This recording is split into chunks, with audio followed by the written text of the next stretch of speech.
और वो बिल्कुल वो है, क्योंकि आप जब उससे कंपैरिजन कर रहे हो तो आप उसकी सिर्फ ऊपरी सतह देख रहे हो, अंदर वो क्या है आपको क्या पता। मजे की बात क्या है कंपैरिजन करने में, आप उसके ऊपर से अपने अंदर को कंपेयर करते हो। आपको अपने बारे में तो सब पता है, लेकिन उसका ऊपरी भाव से अपने अंदर के भाव को कंपैरिजन करते हो। कितना बड़ा पाप है सोचो। ऊपर से तो all the side is clear, घास हमेशा हरी नजर आती है, परांठा दूसरे की थाली में हमेशा घी वाला नजर आता है, जाम हमेशा साला अपनी साइड लगा रहता है।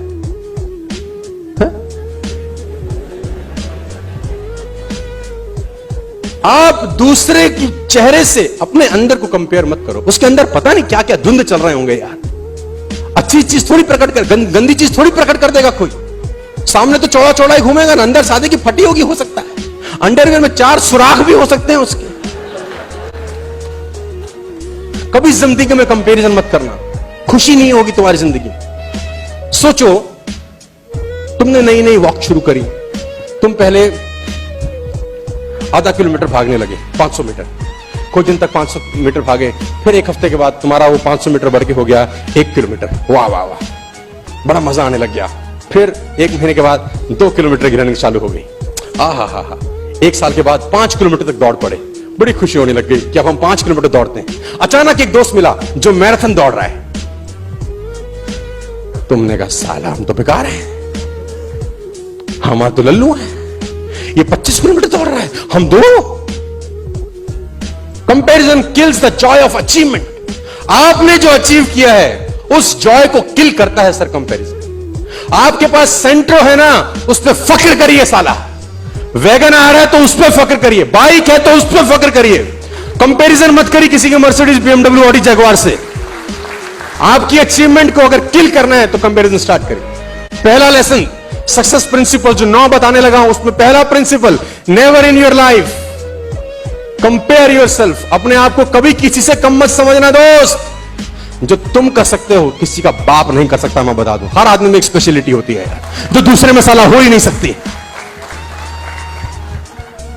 तुम्हारा जो थंब प्रिंट है ढूंढ के ला सकते हो पूरी दुनिया में, एक ला सकते हो? क्यों कंपेयर कर रहे हो? तुम्हारे जैसा ढूंढना ही मुश्किल है यार। Please never in your life. मां बाप कर रहे हैं ना बच्चे को, उसकी तरह बन, उसके मैथ्स में नंबर देखे तुम, कितना अच्छा हारमोनियम बजाती है देख। मां बाप बच्चे को प्रोडक्ट बना रहे हैं, विटामिन डी भी होना चाहिए, ए भी होना चाहिए, B1 भी होना चाहिए, बैप के पैर भी छुए, क्रिकेट भी खेले, संगीत भी। अब क्या चाहते हो? नहीं सर, वो जो है मैं आपको बताना चाहूंगा। 70 साल का एक सर्जन जब रिटायर होने लगा अपनी जिंदगी के आखिरी पड़ाव पे, अब उसके हाथ कांपते थे, सर्जरी होती नहीं थी। हाथ कांपते थे, सर्जरी होती नहीं थी, तो उसको रिटायरमेंट फेयरवेल दिया गया। दुनिया में उसके जो फॉलोअर्स थे सब आए और उसको रिटायरमेंट फेयरवेल दिया।